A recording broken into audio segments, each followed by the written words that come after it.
ये कहानी जेक के बारे में है जो कि पेंडोरा प्लेनेट का रहने वाला है। ये अपनी फैमिली के साथ बहुत खुश होता है जिसमें इसकी वाइफ और बच्चे हैं। ये बताता है कि मेरे अपने बच्चों के अलावा मैंने 2 बच्चे भी अडॉप्ट किए हुए हैं, जिनमें एक मेरी ही पुरानी साथी की बेटी है जो उसको पैदा करने के बाद मारी गई, और एक और बच्चा है जो कि इंसानों का ही है, क्योंकि आज से कुछ सालों पहले इंसान इस प्लेनेट पर रहने के लिए आए थे जहाँ पे मैं अभी रह रहा हूँ। लेकिन जब वो वापस जमीन की तरफ चले गए तो ये बच्चा इधर ही रह गया। तब से ये मेरे साथ ही रहता है। ये सब बच्चे आपस में बहुत खेलते और एक दूसरे का काफी ख्याल भी रखते हैं। जेक अपने सब बच्चों को सब सिखाता है, जैसे कि तीर चलाना, मछली पकड़ना और भी बहुत कुछ। ये सब बड़े छोटे खुश तो होते हैं, लेकिन एक रात जेक और उसकी वाइफ आसमान में चमकता हुआ एक सफेद तारा देखते हैं। तो जैसे ही करीब आता है तो पता चलता है कि ये तो इंसानों की स्पेसशिप है, तो एक बार फिर से इनकी प्यारी दुनिया में रहने के लिए आ रही है। इंसानों की स्पेसशिप से निकलने वाली आग की वजह से जंगल में आग लग जाती है, जिससे बहुत से जानवर मारे जाते हैं और बहुत नुकसान होता है। इसके अंदर से इंसान निकलते हैं जो बड़े बड़े रोबोट्स के अंदर बैठे हुए थे, और इनकी बहुत बड़ी गाड़ियां भी थी जो रास्ते में आने वाली हर चीज को कुचल रही होती हैं। जबकि जेक और उसकी वाइफ के पास इस तबाही को देख के रोने के अलावा कुछ भी नहीं बचता। पता नहीं इंसान कब इंसान बनेंगे। खैर, अब लैब को दिखाया जाता है जहाँ एक नीले रंग का इंसान जो बिल्कुल जेक और उसकी फैमिली जैसी शक्ल का लग रहा था, वो बेकाबू होकर उठता है और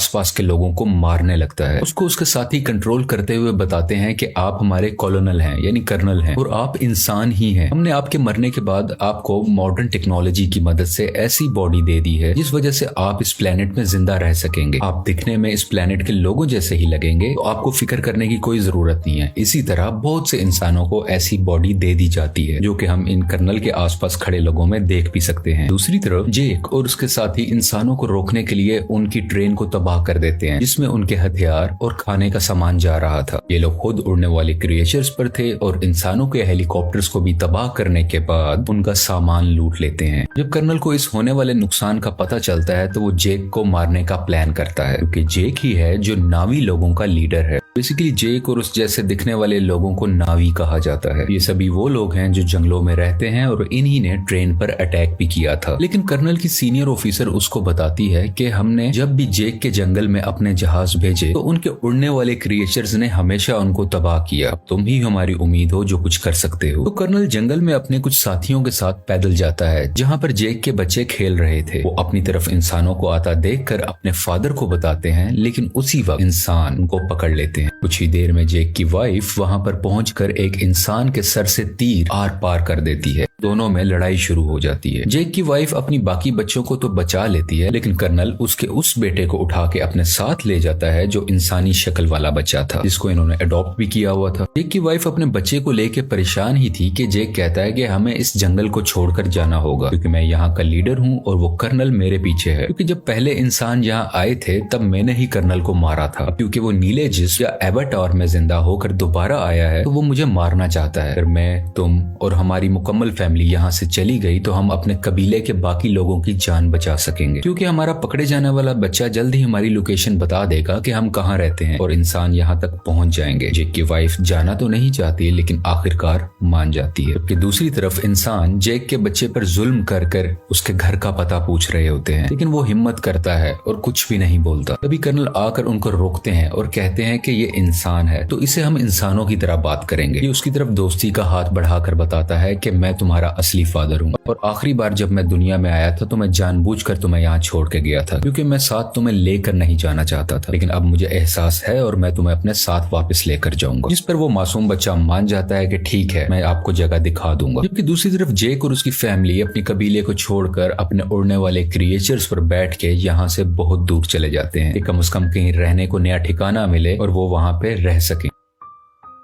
ये लोग पानी के पास रहने वाले नाविस के पास पहुंचते हैं। यहाँ पर रहने वाले लोग हैं तो इसी प्लेनेट के, लेकिन दिखने में सब्ज रंग के होते हैं। ये पानी वाले नावी शुरू में इनका मजाक बनाते हैं, जैसे कि वो कहते हैं कि इनकी दुम पतली है, इनके बाजू पतले हैं और भी बहुत कुछ। तभी पानी वाले लोगों का लीडर आता है और कहता है कि तुम जंगल के रहने वाले हो, तुम्हारी यहाँ पानी के पास कोई जरूरत नहीं है, तुम्हें कुछ नहीं आता कि पानी में कैसे सरवाइव करना है। लेकिन जेक जवाब में कहता है कि हम बहुत जल्द ही सब कुछ सीख जाएंगे और मेरी फैमिली के लिए मुझे आप लोगों लोगों की जरूरत है ताकि वो यहाँ पर सही सलामत जिंदा रह सकें। ये देख के पानी का नावी लीडर मान जाता है और उनको रहने की इजाजत भी दे देता है। अगले दिन जेक के बच्चों को वहाँ के रहने वाले बच्चे घुमा रहे होते हैं, जबकि जेक का बेटा अपने बालों वाली चुटिया वहाँ के एक क्रिएचर से जोड़ता है तो वो बहुत तेजी से पानी के अंदर तैरता है, जिस वजह से गिर जाता है और वहाँ के सब लोग हंसने लगते हैं। अगले दिन वहाँ के कुछ बच्चे जेक की बेटी को पागल कह रहे होते हैं। इसके अलावा उससे बदतमीजी भी करते हैं, उसको काफी तंग कर रहे होते हैं। तभी वहाँ जेक के बाकी बच्चे भी आ जाते हैं और उस तंग करने वाले बच्चे को मारने लगते हैं। तुमने हमारी बहन को ऐसा क्यों कहा? जब जेक को ये सब पता चलता है तो वो अपने ही बेटे को डांटने लगता है कि तुमने उसे क्यों मारा, वो यहाँ के लीडर का बेटा है, जाओ तुम उससे माफी मांगो। वो जब जाकर माफी मांगता है तो लीडर का बेटा अभी भी गुस्से में था और वो उसको धोखा देना चाहता था, बदला लेना चाहता था। कहता है कि चलो तुम्हें एक अच्छी जगह पर लेके जाता हूँ। वो उसे गहरे पानी में ले जाता है जहाँ पर एक खतरनाक मॉन्स्टर रहता था। वो उसको वहाँ पर जाकर अकेला छोड़ देता है और खुद वहाँ से वापस आ जाता है। कुछ ही देर में पानी के अंदर से तेज मॉन्स्टर आकर उस पर अटैक कर देता है, जिस वजह से वो डूबने लगता है और लगातार मॉन्स्टर उस पर अटैक कर उसको खाने की कोशिश कर रहा होता है। दोनों आमने सामने होते हैं। तभी वहाँ सबसे बड़ा मॉन्स्टर आ जाता है जो छोटे मॉन्स्टर को अपने मुंह में डाल के पत्थर पर जोर का मारता है और उसको वहीं मार डालता है। इतनी ही देर में जेक का बेटा पानी में मजीद सांस नहीं ले पाता और डूब जाता है। जैसे ही उसकी आंख खुलती है तो वो देखता है कि सबसे बड़े पानी के मॉन्स्टर ने उसकी जान बचाई है और वो उसके ऊपर लेटा हुआ है। ये लड़का देखता है कि वो मॉन्स्टर बेचारा काफी जख्मी भी है, तो ये उसके जिस्म से कुछ लगे हुए हथियार निकालकर उसको सुकून देता है, जिससे इन दोनों की दोस्ती हो जाती है और वो मॉन्स्टर इस लड़के को उसके घर वालों के पास छोड़ के आता है। जब सब्ज कबीले वाले नावी लीडर को ये पता चलता है कि उसके अपने बेटे ने ही जानबूझ के हमारे मेहमान को मॉन्स्टर के पास मरने के लिए छोड़ा, तो वो उसको सजा देने लगता है। लेकिन जेक का बेटा कहता है कि आपके बेटे की कोई गलती नहीं है, ये मेरा आइडिया था गहरे पानी में जाने का, मैंने ही कहा था कि हम वहाँ चलते हैं। इसे देख के लीडर के बेटे को शर्मिंदगी होती है कि इसने मुझे बचा लिया, ना कि मैंने गलत किया था, मैं तो उसको मारना चाहता था। इसी चीज को देखते हुए वो अब दिल से इनका अच्छा दोस्त बन जाता है। जेक का वही बेटा सबको बताता है कि बड़े मॉन्स्टर ने मेरी जान बचाई, पर सब दोस्त उसका मजाक बनाने लगते हैं और कोई भी उसका यकीन नहीं करता। अगले दिन ये दोबारा उसी बड़े मॉन्स्टर के पास जाता है और जाके बहुत ज्यादा एंजॉय करता है। वो दोनों आपस में बहुत खेलते हैं, जबकि कर्नल जेक की तलाश में अब तक फिर रहा था कि तभी उसको इन्फॉर्मेशन मिलती है कि जेक अपनी फैमिली के साथ कहाँ कहाँ जा सकता है, लेकिन अभी भी एग्जैक्ट इन्फॉर्मेशन नहीं थी, इसलिए मजीद ढूंढना पड़ रहा था। कर्नल ने वहाँ के उड़ने वाले कुछ क्रिएचर्स पर अपना कंट्रोल भी कर लिया था, जैसे कि वहाँ के रहने वाले लोकल नावी लोग उन क्रिएचर्स को इस्तेमाल किया करते थे। सब इंसान जेक को ढूंढने के लिए निकल पड़ते हैं और एक जजीरे यानी आइलैंड पर पहुंचते हैं, जहाँ के लोग कहते हैं कि हमने कभी नहीं देखा जिसकी तस्वीर तुम हमें दिखा रहे हो। कर्नल को इन सब की बातें झूठ लग रही होती हैं, तो वो इन लोगों के एक क्रिएचर को मरवा डालता है। कर्नल का बेटा उसे समझाता है कि ये लोग कुछ नहीं जानते, ये सिर्फ मछलियां पकड़ते हैं, इन्हें छोड़ दो, ये कुछ नहीं जानते। तो कर्नल भी अपने बच्चे की बात मान लेता है, लेकिन जालिम इंसान फिर भी जाते हुए वहाँ आग लगवा कर उनके रहने की जगह को जलवा देता है। इस तरह और भी जगहों पर जाकर बहुत से मासूम नावी लोगों को मारने लगता है। सबसे बहुत कुछ पूछता है, लेकिन इस वक्त तक उसको जेक का पता नहीं चलता कि वो कहां पर गया।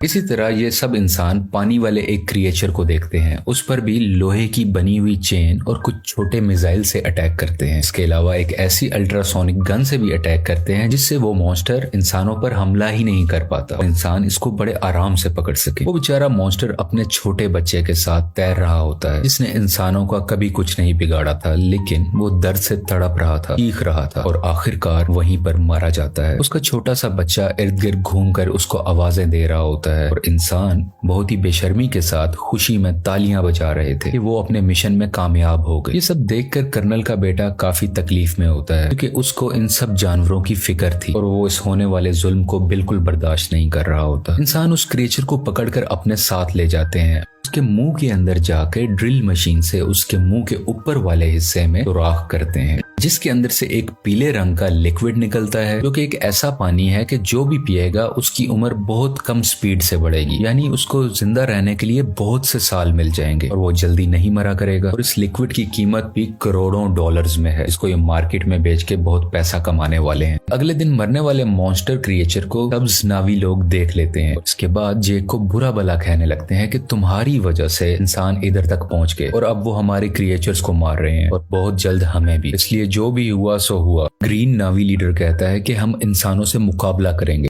उसके कुछ देर बाद ही जेक का बेटा सबसे बड़े मॉन्स्टर से एक बार फिर मिलने जाता है और देखता है कि उसके ऊपर एक एंकर जैसी डिवाइस लगी हुई है, जिसकी वजह से उस मॉन्स्टर को उस डिवाइस ने वहीं रोका हुआ था और वो वहां से हिल ही नहीं पा रहा था, क्योंकि इंसान उस लिक्विड को हासिल करने के लिए और भी मॉन्स्टर्स को मारने का इरादा रखते हैं। और इस बार बारी है जेक के बेटे के बड़े मॉन्स्टर की, जो साइज में भी बहुत बड़ा है और उसमें से लिक्विड भी बहुत ज्यादा निकल सकता है। इसलिए इंसान अब इस मॉन्स्टर को मारना चाह रहे हैं। बेटा और बाकी भी उसके पास होते हैं, जबकि इंसान इस तरफ बढ़ रहे होते हैं। कर्नल भी इन बच्चों को वहां दूरबीन से देख लेता है। जेक और लीडर को पता चलता है कि उनके बच्चे खतरे में हैं और वो अपने हथियार उठाकर उन्हें बचाने के लिए निकल पड़ते हैं। बहुत मुश्किल से बच्चे बड़े मॉन्स्टर से वो डिवाइस निकाल देते हैं, जिस वजह से मॉन्स्टर वहां से आगे तैरकर निकल जाता है और बिल आखिर उसकी जान बच जाती है। लेकिन इंसान फायरिंग करते हुए अभी भी बच्चों का पीछा कर रहे होते हैं। यहाँ पे लीडर की बेटी मरने ही वाली होती है, तो जेक का बेटा उसका हाथ पकड़कर अपनी तरफ करके उसकी जान बचा लेता है। लेकिन थोड़ी ही देर में बच्चों को बड़ा सा जाल डालकर पकड़ लेते हैं और अपनी शिप पर ले आते हैं। कुछ देर तक बच्चों के पेरेंट्स भी यहाँ आ जाते हैं, यानी कि जैक वहीं रुककर देखता है कि उनके बच्चों को शिप के आगे कर्नल ने बांधा हुआ है। कर्नल कहता है कि अगर बच्चों की जान बचाना चाहते हो तो शिप पर तुम सिर्फ अकेले आओगे। तो जेक सबकी बेहतरी के लिए अकेले जाने का फैसला करता है। तभी जेक के बेटे का सबसे बड़ा क्रिएचर दोस्त पानी के नीचे से एकदम से ऊपर आकर इनकी शिप पर चढ़ जाता है और अपने हाथों